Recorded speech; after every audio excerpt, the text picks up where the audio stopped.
नारायण नारायण नारायण नारायण नारायण नारायण नारायण।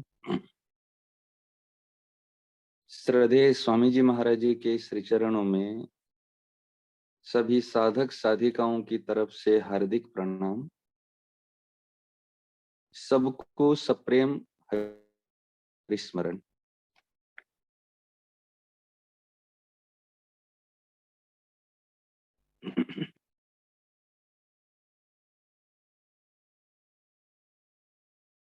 हम सबको बस एक बात पर ध्यान रखनी है,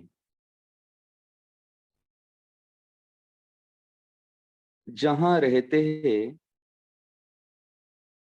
हम किस प्रकार रहे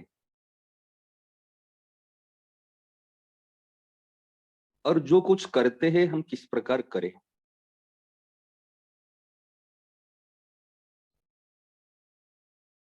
रहने की विद्या और करने की विद्या यदि हमको सुचारू रूप से आ जाए तो हमारे जीवन में कुछ भी कठिनाई नहीं रहेगी, अशांति नहीं रहेगी, और जो चीज हम प्राप्त करना चाहते हैं वो सुगमता पूर्वक प्राप्त हो जाएगी। रहने की विद्या और करने की विद्या।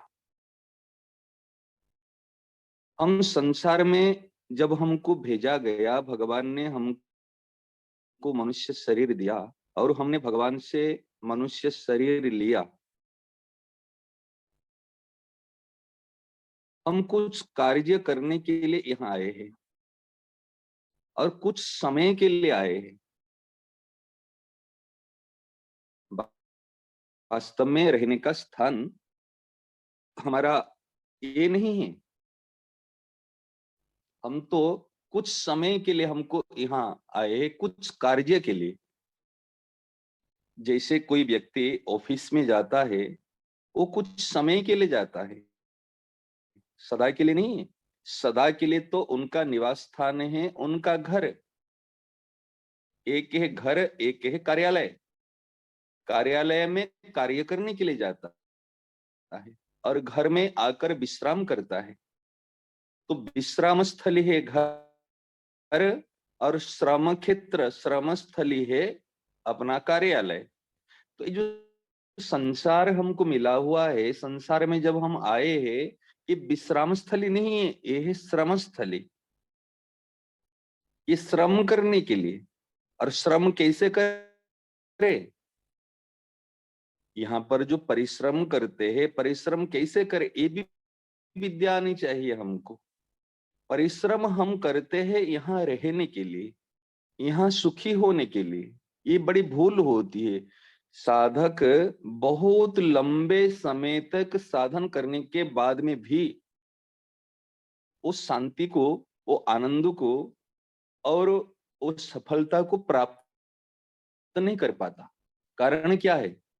कारण है मूल में भूल।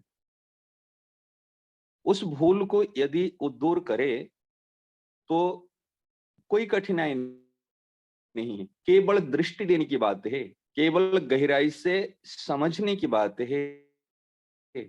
जब गहराई से दृष्टि देगा, समझेगा, तो उनको अपने अनुभव के द्वारा उनको बात मिलेगी। केवल अपने अनुभव का आदर दे। हम जितने माने एक वैधानिक नियम जो होता है, पाठ करेंगे, पूजा करेंगे, ये करेंगे, वो करेंगे, इसको जितने महत्व देते हैं, अपने अनुभव को इतने महत्व नहीं देते। अपने अंदर से ये अनुभव है सबको। आप देखिए, रहने की विद्या और करने की विद्या, अभी दो बात पर हम चर्चा करते हैं। हम पूर्वजों को देखते आ रहे हैं, हमारे दादा परदादा सब लोग जो यहाँ पर थे, अभी वो है नहीं।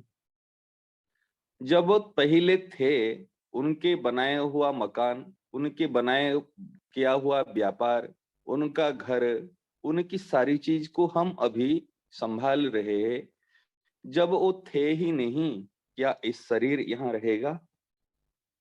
जो ममता त्याग करने की बात आती है, हम ममता को त्याग करेंगे। ममता होती क्यों है? केवल ज्ञान का दुरुपयोग से ममता की उत्पत्ति होती है। अनुभव के अनादर से ममता आती है। जब हम अनुभव को आदर देंगे, ज्ञान का सदुपयोग करेंगे, तो फिर ममता कहां से आएंगी? ममता होती है भूल से, ममता होती है अज्ञान से, और सच्ची बात बताए ममता होती है बेईमानी से। यदि एक शब्द हम प्रयोग करेंगे तो बेईमानी और ईमानदारी। बेईमान का कभी मुक्ति होती नहीं है, बेईमान को शांति मिलती नहीं है, और ईमानदार होते ही शांति, मुक्ति, भक्ति, सफलता की प्राप्ति, सब कुछ एक साथ में मिलती है। केवल केवल केवल हमको बेईमान नहीं बनना है। बेईमान किसको कहते हैं? सीधी सी परिभाषा है, पराई चीज को अपना मानना, ये है बेईमानी। पराई चीज को हड़पना, कब्जा करना, अधिकार जमाना, ये है बेईमानी। तो आप विचार करें, आप और हम विचार करें, जिस चीज को हम और आप अपना मानते हैं, क्या वो चीज अपनी है? क्या वो चीज पहले से थी? क्या आगे रहेगी? विचार करो, क्या उसके पर हमारा स्वतंत्र अधिकार चलता है? सबसे बड़ी चीज होती है जो ममता, चीज वस्तु के प्रति तो दूर की बात है, इस शरीर को जो हम अपना मानते हैं, मेरा मानते हैं, मेरापन करते हैं, मेरा शरीर है, ये सबसे बड़ा बेईमानी है। सबसे बड़ा बेईमानी है। हम शरीर को अपना मानकर भगवत प्राप्ति चाहते हैं। हम शरीर को अपना मानकर शांति, मुक्ति, भक्ति चाहते हैं। ये लंबे समय तक साधक की ये भूल रहती है, और ये भूल के कारण वो कभी सुखी, कभी दुखी, कभी हर्षित, कभी विषाद, ऐसे जीवन चलता आ रहा है। आप प्रत्यक्ष देखो इस बात को। अगर ऐसे ऐसे चलते चलते चलते चलते चलो, हो जाए तो हो जाए।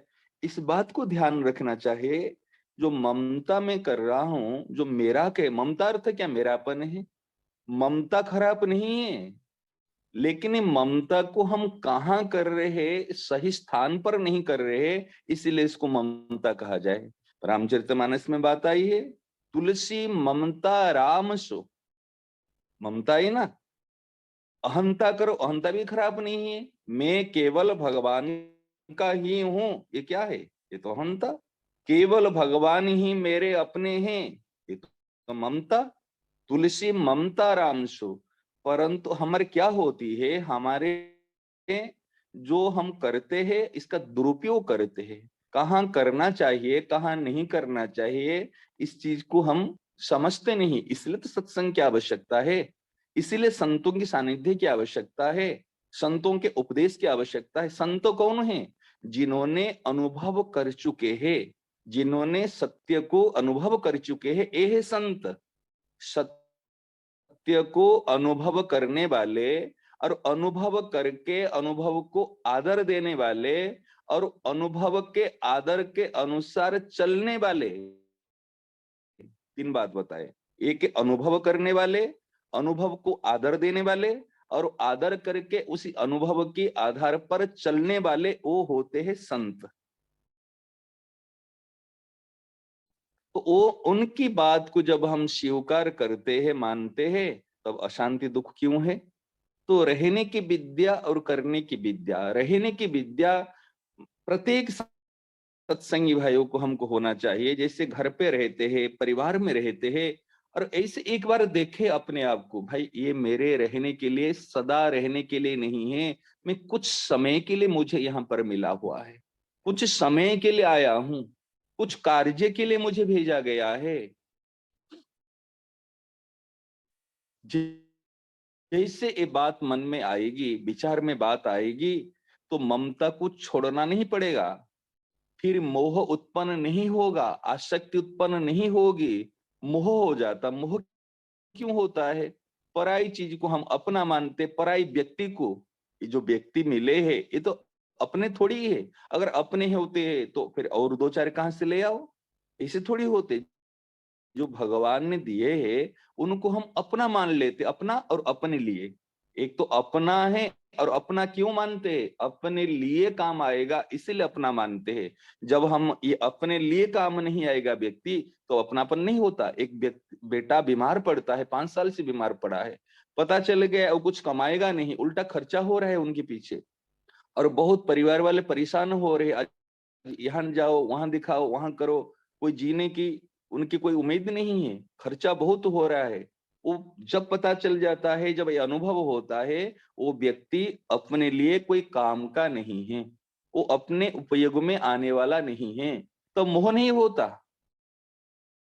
तब मोह नहीं होता, मोह होता है स्वार्थ के कारण से मोह होता है। चाहे व्यक्ति के प्रति मोह हो, चाहे वस्तुओं के प्रति मोह हो।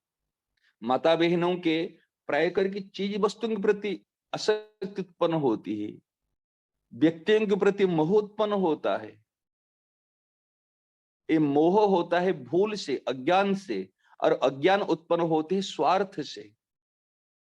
अज्ञान उत्पन्न होता है स्वार्थ से, मेरे लिए, ये मेरे लिए काम की, मेरे लिए। यदि संसार में हम कुछ समय के लिए आए हैं, इस ज्ञान का, इस माने संतों के उपदेश को आदर देंगे। मेरा कुछ नहीं है, मुझे कुछ नहीं चाहिए। देखो ये केवल सुनने की बात नहीं है। मैं कुछ नहीं हूं, मेरा कुछ नहीं है, मुझे कुछ नहीं चाहिए, ये तीनों बात है ना, बता रहे हैं। ये तीनों ऐसे माने सशक्त मंत्र है। इस मंत्र को माने प्रभावशाली मंत्र है। ये प्रभावशाली सशक्त मंत्र को केवल स्पर्श कर ले व्यक्ति, केवल स्पर्श करे। आपको कैसे बताऊं इस बात को? माने मैं बता नहीं पा रहा हूं इस बात को। केवल आप इस तीनों मंत्रों को केवल एक बार दृष्टि में ला के केवल स्पर्श करना। श्रद्धेय स्वामी जी महाराज जी एक कागज में लिखा हुआ हर समय पास में रहता था कई बार, इसमें ये तीनों मंत्र थे। त्रिकाल में मैं शरीर नहीं हूं, सर्वकाल में शरीर मेरा नहीं है, सर्वकाल में शरीर मेरे लिए नहीं है। जब मेरा नहीं है, मेरे लिए नहीं है, ये बात को केवल आदर दे। एक बार सोचे, विचार करे इस चीज को। ये रहने की विद्या है संसार में। कुछ समय के लिए आए हैं, बस कुछ समय के अंदर जो करना है हमको कर ले। कुछ समय के लिए तो ममता कैसे होगी? पहली ममता हमारे तो शरीर के प्रति ममता होती है।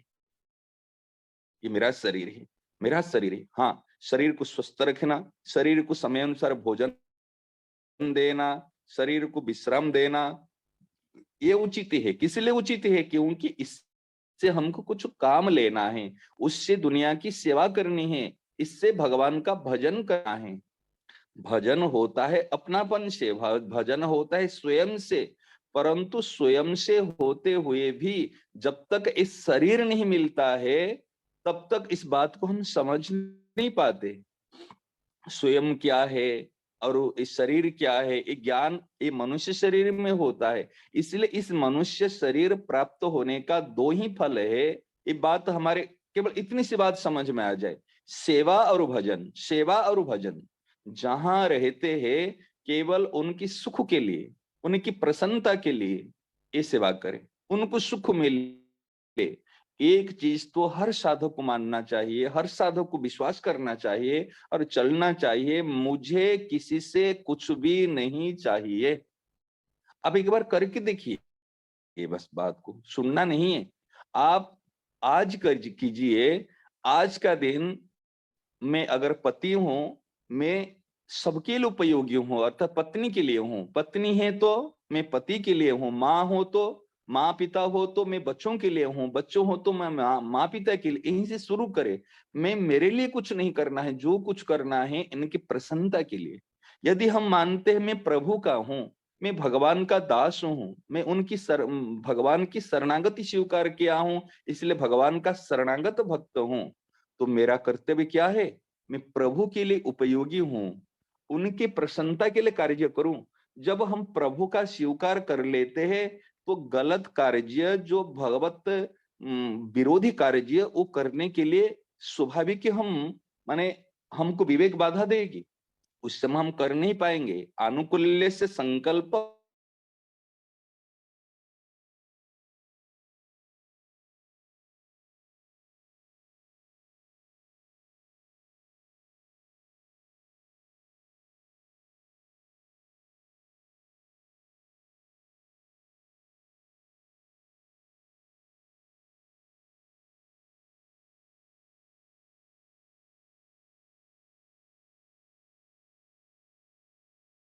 तो संसार में कैसे रहे? संसार में रहना है तो केवल पद्म पत्र मिमाम भषा, जैसे कमल का पत्ता रहता है जल में, लेकिन पत्ते में पानी नहीं चिपकता, इस प्रकार हमको रहना है। क्योंकि हमको क्यों नहीं चिपकता? कमल का पत्ता कह रहा है मुझे यहां से कुछ लेना ही नहीं। इस प्रकार हमको ये रहना है, हमको कुछ लेना ही नहीं। क्यों लेना ही नहीं? क्योंकि कोई मेरा है ही नहीं भाई। जो मेरा नहीं उनसे हमको पराई से क्यों हमको चीज लेनी है? तो क्यों आए हैं? कहे यहाँ पर जो आया हूं मैं यहाँ की सेवा करने के लिए आया हूं, केवल दूसरे को सुख पहुंचाने के लिए आया हूं। और किसकी सेवा होती है? सेवा होती है पराई जनों की। अतिथि घर में आ जाते हैं, हम घर परिवार वाले को जितने ध्यान नहीं देते, अतिथि आते ही उनको खाने में पीने में, उनको सम्मान देने में, उनके पास में समय देने में खूब प्रयास करते, क्योंकि अतिथि है, वो रहेंगे नहीं, टिकेंगे नहीं, चले जाएंगे। ये संसार हमारी अतिथि है, ये आए हैं तो उनकी सेवा कर लो, प्रतिबदल में फिर कुछ चाहो मत। ये है रहने की विद्या। और करने की विद्या क्या है? जो कुछ भी करते हैं, क्योंकि रहने के स्थान नहीं है तो फिर अपना घर कहाँ है? रहने के लिए यदि विचार करा जाएंगे, यद्गत्वा न निवर्तन्ते तद्धाम परमम मम, जहां जाने की बाद में फिर वापस नहीं आते, भगवान का चरणारविंद, भगवान के चरणारविंद ये है हमारा रहने का स्थान। भगवान जहां रहते वो है हमारे रहने का स्थान। जैसे छोटे बच्चे होते हैं, वो कहते चलो ये हमारा घर है। क्या वो घर को बनाया था? ना, पिताजी ने बनाया था, परंतु बच्चे कहते ये हमारा घर है, ये हमारा घर है। इस प्रकार पिताजी का घर ही बच्चों का घर होता है। इस प्रकार पिताजी का धाम ही परम धाम ही हमारा घर है। ये हमारा घर नहीं है, ये तो रेंट पे लिए है, ये तो लीज मिला हुआ सरकार तरफ से। जैसे लीज में कुछ समय के लिए मिला हुआ है, इस शरीर भी लीज में मिला हुआ है, अर्थात कुछ समय के लिए हम इससे काम ले सकते हैं। ये शरीर सदा के लिए नहीं है। केवल इस बात को समझ में आ जाए, दृष्टि चली जाए, तो रहने की विद्या इस संसार में इस प्रकार हमको रहना है। और करना क्या है? हम जो कुछ भी करते हैं, अभी हमारे मन में बड़ा दुख है, ये बात केवल इस बात को हर साधक समझ जाए। क्या समझे? हम कैसे कार्य करें, कार्य करने की तरीका होती है। स्वामी शरणानंद जी महाराज जी की सूत्र है, बहुत सुंदर बात है, विधिवत प्लस स्नेहवत इजकल टू सफलता। प्रत्येक कार्य करने की विधि होती है, तरीका होती है। जब विधि जानकारी नहीं है तो कार्य में सफलता नहीं मिलेगी।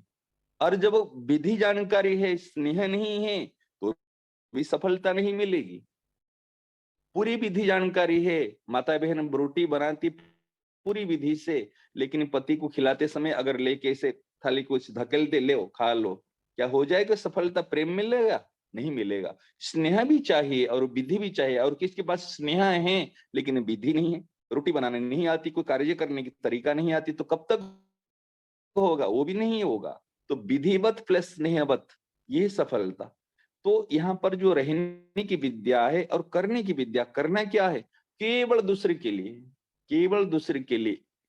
देखो, दो स्वीकृति होती है, एक तो मैं केवल भगवान का ही हूं, इसलिए मेरे को सब कुछ भगवान के लिए करना है, प्रतिबदल में उनसे कुछ नहीं चाहना। और जो शरीर मिला हुआ है, इस शरीर के माध्यम से संसार की सेवा करनी है, संसार के काम आना है, और उनसे भी प्रतिबदल में कुछ नहीं चाहना। क्यों? क्योंकि मैं भगवान का ही हूं, केवल भगवान का ही हूं, तो मेरे पास में कमी क्या है? मैं चेतन अमल सहज सुख राशि हूं, तो कमी क्या है? भगवान जब दृष्टि कभी जाती है इस बात की तरफ, भगवान कितने कृपालु है, कितने दयालु है, विषमता के अंदर इतनी समता को दी है। माने कोई चाहे रोडपति हो, चाहे चाहे कोई करोड़पति हो, कोई अमीर हो, कोई गरीब हो, जब दृष्टि जाती है कोई ऐसे महापुरुष हो, कोई ऐसे भगवान को इस कारक पुरुष को भेजे जो एक इस सब के अंदर एक भाव आ जाए। कि कई बार ऐसे भाव आता है, इस सब के अंदर भाव आ जाए, अरे भाई हम चेतन अमल सहज सुख राशि है, हमारे हम तो माला माल है, हम हमारे घर में पारस पत्थर है, हम भगवान के केवल भगवान के सनातन अंश है, ये अनुभव में आ जाए। जब ये अनुभव में आ जाता है, कितने माला माल रहेगा, चाहे कितने परिस्थिति के परिवर्तन हो जाए, व्यक्ति कुछ भी कर ले, लेकिन उस समता, वो जो ज्ञान, वो तत्व दृष्टि, एक कृपा की तरफ दृष्टि अगर ये नहीं हटती है ना, तो कुछ भी होते हैं, कभी मन में दुख नहीं होगा। अरे हमने कुछ संसारिक, जो जिस स्थान पर जिस अवस्था में जैसे भी है, वो सबसे बड़ी सेवा कर सकता है, सबसे। आज धन के द्वारा कोई माने अपने ऐश्वर्य के द्वारा, अपने शक्ति के द्वारा ये सेवा नहीं होती है, तो सदुपयोग किया जाता है। सेवा होती है भावना, सेवा भाव। यदि हमारे अंदर में देने का भाव आ जाए, मैं दूं, दूसरे को सुख दूं, जैसे सुख देने का भाव आया, ऐसी सेवा होगी। कौन कितने किया वो माने नहीं रखता, कोई संपूर्ण विश्व की सेवा नहीं कर सकता, लेकिन बुराई रहित होने से, देने की भावना से संपूर्ण विश्व की सेवा हो सकती है। और परमात्मा की सेवा कैसे होगी? परमात्मा को अपना मानने से, केवल अपना मानना, केवल प्रभु को अपना स्वीकार करना, और प्रभु के लिए जीवन जीना, प्रभु के लिए समर्पित होना। और इस शरीर जब तक है, ये कुछ समय के लिए मिला है, सदा के लिए नहीं। बड़े बड़े महापुरुषों का शरीर भी अजर अमर नहीं होता। जो जितने समय के लिए मिला है, उतने समय के लिए संसार के काम आ गए। आज कितने बड़े बड़े महापुरुष आ गए, कितने बड़े बड़े आचार्य आ गए।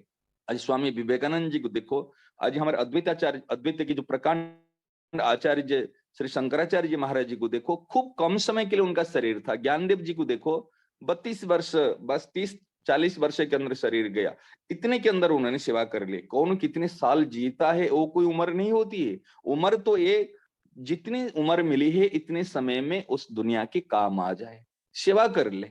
इसलिए जो ममता कहते हैं, जो ममता की विषय पर आज बात चल रही, ये ममता है क्या? ममता होती है भूल से। अगर ये भूल को हम सही कर ले, तुलसी ममता राम सो। ममता करना है तो भगवान से ममता करो, अहंता करना है तो भगवान से अहंता करो। तो अहंता को अगर परिवर्तन कर लेंगे, ममता को परिवर्तन कर लेंगे, और स्वार्थ को परिवर्तन कर लेंगे। स्वार्थ करना है तो किसके प्रति करो? स्वार्थ करो मेरे लिए, जो कहते हैं ना, भगवान का नाम के प्रति स्वार्थ बुद्धि रखो। भाई मेरे ये नाम को कितने में कमाऊं, कितने लूं, ये स्वार्थ रखो। कामना रखनी है तो भगवान की तरफ से कामना रखो। क्रोध करना है तो अपने पर क्रोध करो। भाई मैंने शरीर मिला है, अभी तक मैंने काम किया नहीं, प्रत्येक चीज को कन्वर्ट कर लो। दूर करना हमारे लिए कठिन पड़ेगा, उनको कन्वर्ट कर लो। अगर भगवान को स्वीकार करते हैं, प्रत्येक चीज भगवान में लगी जाएगी। काम, क्रोध, लोभ, मोह, मद, मत्सर, ये सारे भजन हो जाएंगे, सारे उसमें गुण में परिणत हो जाएंगे, केवल कन्वर्ट। अरे भैया, हम जब लड्डू लेते हैं बाजार से खरीद करके, जब बिहारी जी जाते हैं, इस लड्डू को पहले लड्डू दे दो, 1 किलो मिठाई दे दो, और जब जैसे मंदिर में जाते हैं, ठाकुर जी के सामने तुलसी दल डाल देते हैं, वो लड्डू मिठाई नहीं रहती, वो तो प्रसाद लेके जाते हैं मिठाई, और लेके वहां से लेके आते हैं प्रसाद। तो इस प्रकार काम, क्रोध, लोभ, अहंकार, ममता, सारी चीज को लेके जाओ प्रभु के पास में, विकार लेके जाओ, और जैसे वहां पर तुलसी दल समर्पित कर लो, तो फिर विकार नहीं रहेगा, वो तो प्रसाद लेकर फिर वहां से आओ। तो यही वास्तव में संसार में रहने की और करने की विद्या है। तो ममता भगवान की चरणों में करे, और समता हमारी स्थिति में संसार में रहे, यही जीवन की सार बात है। केवल बात को समझे, ज्ञान का और विवेक का आदर दे। नारायण नारायण नारायण।